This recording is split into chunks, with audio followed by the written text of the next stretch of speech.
జపాన్లోని టోక్యోలో రష్మిక మందన్నకు అభిమానులు ఘన స్వాగతం పలికారు. నేషనల్ క్రష్ రష్మిక మందన్న ఒక అవార్డు ఈవెంట్లో పాల్గొనేందుకు జపాన్లో అడుగుపెట్టారు. పుష్ప ది రైజ్ చిత్రంలో శ్రీవల్లి పాత్రతో ప్రేక్షకులను అలరించిన రష్మిక తాజాగా మిలాన్లో గడిపినటువంటి సమయాన్ని సోషల్ మీడియాలో కొత్త వీడియో ద్వారా చూపించారు. ఇది చూసిన అందరూ శ్రీవల్లి క్రేజ్ అదరహో అంటున్నారు. ఇటీవల ఫిబ్రవరి 21 జరిగిన మిలాన్ ఫ్యాషన్ వీక్లో తన అంతర్జాతీయ మోడలింగ్ అరంగేట్రాన్ని హైలైట్స్ కలిగిన వీడియోను రష్మిక గురువారం సోషల్ మీడియాలో పోస్ట్ చేశారు. ఇక ఈరోజు టోక్యో చేరుకున్న ఆమె వెంటనే తన హోటల్ గది నుంచి తీసుకున్న సెల్ఫీని పోస్ట్ చేశారు.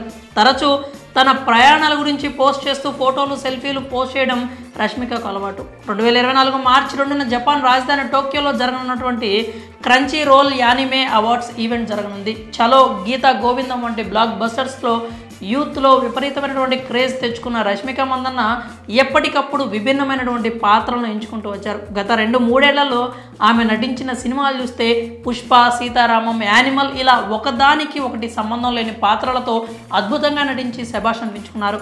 కాగా యానిమల్ సినిమా నటనకు గాను రష్మికకు ఫిల్మ్ ఫేర్ అవార్డు రాకపోవడం తనను ఆశ్చర్యపరిచిందని దర్శకుడు సందీప్ రెడ్డి వంగ అన్నారు. ఇక రష్మిక నటించే తదుపరి సినిమాల విషయానికి వస్తే Pushpa 2, the rule, rainbow, the girl friend అనేటువంటి 3 తెలుగు చిత్రాలు నటించనున్నారు. కాగా బాలీవుడ్ హిస్టారికల్ డ్రామా చావాలో కూడా విక్కీ కౌశల్ సరసన రష్మిక నటించనున్నారు. పైన చెప్పుకున్న విధంగా మార్చి 2న జరిగినటువంటి క్రంచీ రోల్ యానిమే అవార్డ్స్ 8వ ఎడిషన్లో పాల్గొనేందుకు ఆమె ఇటీవల టోక్యోలో అడుగుపెట్టారు. మరి రష్మిక మందన్నకు జపాన్ ప్రజలు ఘన స్వాగతం పలకడంపై మీ అభిప్రాయాన్ని కామెంట్స్ రూపంలో తెలియజేయండి.